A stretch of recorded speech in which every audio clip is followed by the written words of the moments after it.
नमस्कार मैत्रिणींनो, मी आहे अश्विनी आणि अश्विनी फॅशन या यूट्यूब चॅनलमध्ये आपल्या सर्वांचं स्वागत आहे. कालच्या पार्टमध्ये आपण पाहिलं 33 साईज प्रिन्सेस कट ब्लाऊज अस्तर जोडून समोरचे दोन्ही भाग कसे तयार करायचे ते. आज आपण पाहणार आहोत दोन्ही भागांना हुकलूक पट्टी लावून पाठीमागचा भाग कसा तयार करायचा ते. चला तर मग आता आपण हुकलूक पट्टी लावायला सुरुवात करूया. सर्वप्रथम आपण लावूया घराची पट्टी. घराची पट्टी ही आपल्याला ब्लाऊजच्या उलट्या साईडने लावायची असते. त्यासाठी आपण ही पट्टी घेतलेली आहे आणि ह्या पट्टीची साईज आहे 2.5 इंच. तर आता आपल्याला अर्धा इंच फोल्ड करून ह्या पट्टीला आधी शिलाई करून घ्यायची आहे. अशा पद्धतीने अर्धा इंच फोल्ड करायचे आणि शिलाई करून घ्यायची.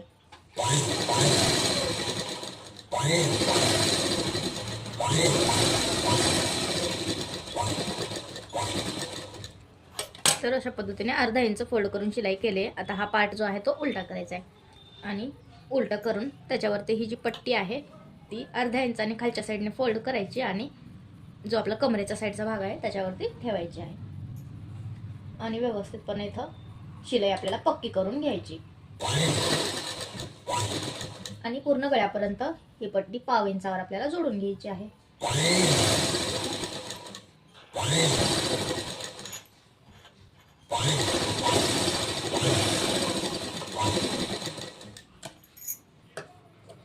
अशा पद्धतीने आपण पट्टी जोडलेली आहे. आता याच्यावरती दाब शिलाई करायची.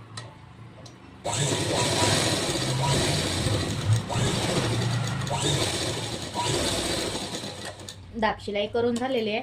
आता आपल्याला काय करायचंय, ही जी आपण जोडलेली पट्टी आहे ती हा भाग सोयीचा करायचा आणि त्याच्यावरती वरच्या साईडने ही पट्टी फोल्ड करून त्याच्यावर शिलाई मारून घ्यायची.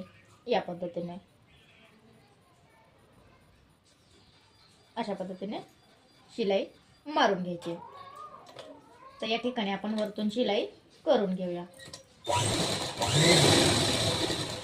तर अशा पद्धतीने आपली ही घरपट्टी तयार होत आहे. अशा पद्धतीने घराची पट्टी ही आपली लावून झालेली आहे. आता आपल्याला लावायची हुकाची पट्टी. त्यासाठी आपण हा पार्ट घेऊया आणि ह्याला असा सोयीसाच ठेवायचा. ज्या पद्धतीने आपण हा पार्ट ठेवला होता त्याच पद्धतीने ठेवायचा, पण ह्याला सोयीसा ठेवायचा आहे. आणि ही जी पट्टी आपण अर्धा इंच फोल्ड केली तर ह्या पट्टीला आपल्याला पूर्ण मधातून फोल्ड करायची आहे. मध्यभागी फोल्ड करून सेम पद्धतीने अर्धा इंच खालून फोल्ड करून कमरेच्या साईडवर ठेवायची आणि शिलाई करायची.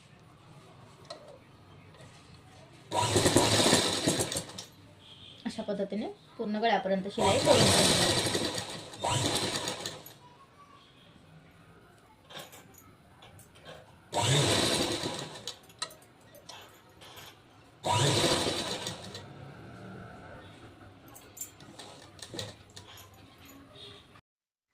लाईट गेलेली असल्यामुळे आपल्याला थोडासा व्हिडिओ बंद करावा लागलाय. तर आपण ही जी पट्टी आहे ती जोडून घेऊया.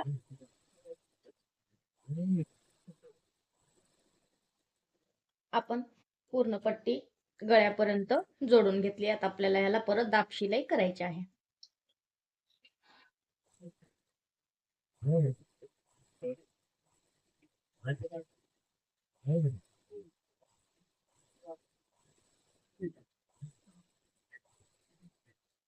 दाब शिलाई आपण करून घेतलेली आहे. आता आपल्याला ही वरच्या साईडला एक्स्ट्रा झालेली जी पट्टी आहे ती कट करून टाकायची. धागा वगैरे जे खालचा आहे ते कट करायचा, जेणेकरून छान फिनिशिंग येतं. आणि ही पट्टी आता खालच्या साईडला फोल्ड करायची. जशी घराची पट्टी आपण वरच्या साईडला फोल्ड केली त्याच पद्धतीने ही पट्टी खालच्या साईडला फोल्ड करायची आहे हुकाची. आणि आता याच्यावर परत शिलाई करून घ्यायची मध्यभागी.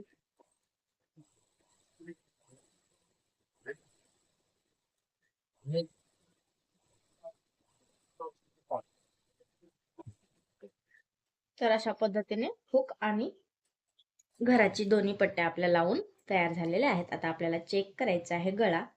तर पाहू शकता ही जी आपली हुकाची पट्टी आहे ती थोडी एक्स्ट्रा झालेली आहे. तर तिला आपल्याला ह्या घराच्या पट्टीप्रमाणे मार्किंग करून कट करून घ्यायचं आहे, जेणेकरून गळ्याला छान असा आकार येईल. तर आता ह्याच्यावर आपण आधी शिलाई करूया आणि नंतर कट करून टाकूया.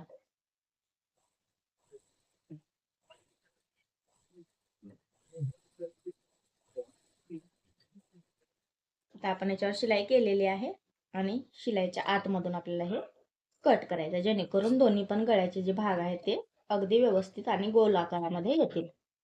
अशा पद्धतीने आता आपण परत समोरासमोर ठेवूया आणि पाहूया. तर अशा पद्धतीने आपला हा गळा गोल आकारामध्ये व्यवस्थित आलेला आहे. दोन्ही पट्ट्या एक साईजच्या तयार झालेल्या आहेत. पाहू शकता अशा पद्धतीने समोरचे दोन्ही भाग आपले रेडी झालेले आहेत. आता आपल्याला पाठीमागचा भाग लगेचच तयार करायचा आहे.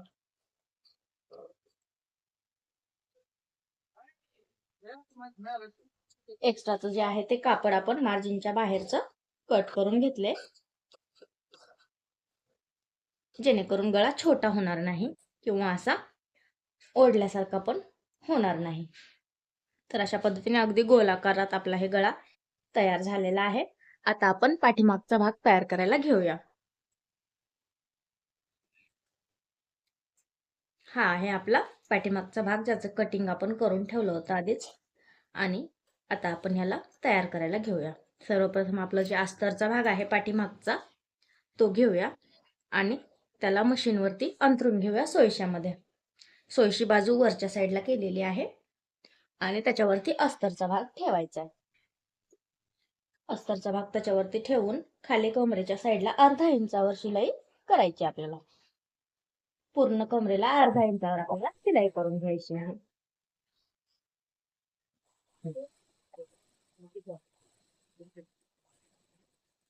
पूर्ण कमरेवर आपण अर्धा इंचावर शिलाई करून घेतलेली आहे. अस्तर जोडून घेतलेला आहे. आता आपल्याला याच्यावरती परत दाब शिलाई करून घ्यायची आहे. अशा प्रकारे दाब शिलाई करून जर पाठीमागचा भाग जोडला तर खाली कमरेची पट्टी लावायची गरज नाही पडत.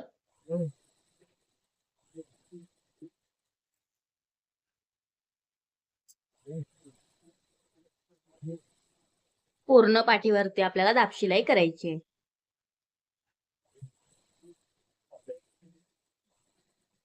अशा पद्धतीने पूर्ण पाठीवर दाब शिलाई केले.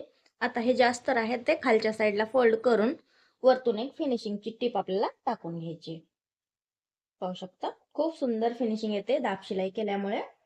आणि पाठीची पट्टी पण लावायची गरज पडत नाही या पद्धतीने जर पाठीला अस्तर जोडलं तर.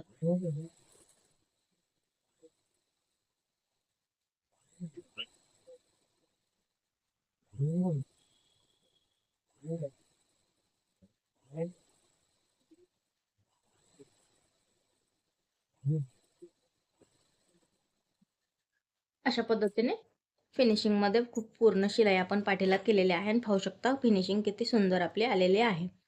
आता आपल्याला अस्तरला आणि ब्लाउज पीसाला चारी बाजूंनी शिलाई करून घ्यायची आहे, मोंड्याच्या आणि गळ्याच्या साईडने. तर आता आपण चारी बाजूंनी ह्याला शिलाई करून घेऊया. पाठीपासून सुरुवात करायची शिलाईची.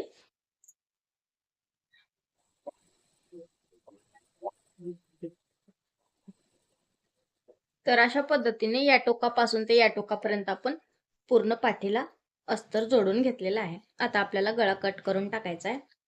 चारही साईडचं एक्स्ट्राचं फॅब्रिक आणि गळा दोन्ही पण आपल्याला आता कट करून घ्यायचे.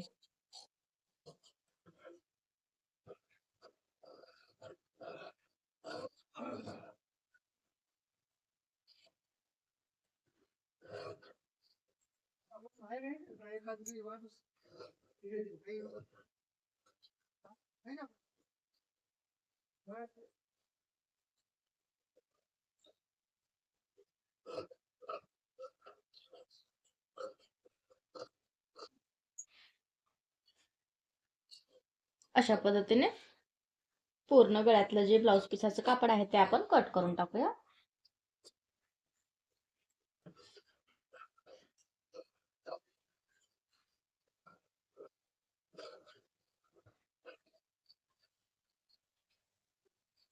आता आपलं हे पूर्ण पाठीच्या भागाचा अस्तर जोडून पाठीचा भाग आपला तयार झालेला आहे. पाहू शकता अशा पद्धतीने गोल गळा आहे आणि पूर्ण भागाला आपण अस्तर जोडून घेतलेला आहे आणि आपला पूर्ण भाग तयार झाला. आता आपण ह्याची उंची मोजून घेऊया. पाहू शकता 14.5 इंच ह्याची उंची आलेली आहे. आता आपल्याला ह्याला पाठीला टक्स टाकायचे. पाठीला टक्स टाकण्यासाठी आपला जो हा शोल्डर आहे तो मध्यभागी फोल्ड करायचा आणि त्याचा जो मध्ये येईल तो कमरेपर्यंत घ्यायचा आणि कमरेच्या साईडने अर्धा इंच अंतर घ्यायचं आहे आपल्याला टक्सचं. आणि या ठिकाणी अशी शिलाई पक्की करून घ्यायची आणि त्याच्यावरती आपल्याला 4.5 इंच अंतराचा टक्स द्यायचा आहे आणि हा अर्धा इंच 4.5 मध्ये असा मिक्स करायचा आणि शिलाई करून घ्यायची. ह्या पद्धतीने आपला टक्स पण पाठीचा टाकून झालेला आहे आणि ह्याच पद्धतीने दुसरा पण साईडचा टक्स आपण टाकून घेऊया. शोल्डर मध्यभागी फोल्ड करायचा कमरेपर्यंत आणि कमरेच्या साईडला अर्धा इंचापासून 4.5 इंचापर्यंत उभा टक्स घ्यायचा आहे आपल्याला अशा पद्धतीने.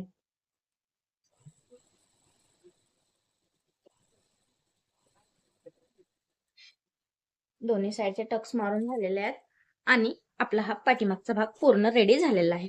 तर मग आपण पाहूया समोरचे आणि पाठीमागचे दोन्ही भाग एकत्र. तर आजच्या व्हिडिओमध्ये आपण पाहिलेला आहे हुकलूक पट्टी लावून पाठीचा भाग कसा तयार करायचा. तर आता उद्याच्या भागामध्ये आपण पाहूया शोल्डर जोडून मोंड्याच्या मापावरून बाही कशी कटिंग करायची ते. तर अशा पद्धतीने आपला हा दोन्ही भाग आपले रेडी झालेले आहेत. पाठीचा भाग आणि समोरचे दोन्ही पण भाग आपले रेडी झालेले आहेत. तर आजचा हा व्हिडिओ तुम्हाला कसा वाटला ते मला नक्की कमेंट करून सांगा आणि असेच नवनवीन व्हिडिओ पाहण्यासाठी अश्विनी फॅशन या यूट्यूब चॅनलला सबस्क्राईब मात्र नक्की करून घ्या. चला तर मग आता पुन्हा एका नवीन व्हिडिओसोबत आपण भेटूया. तोपर्यंत धन्यवाद.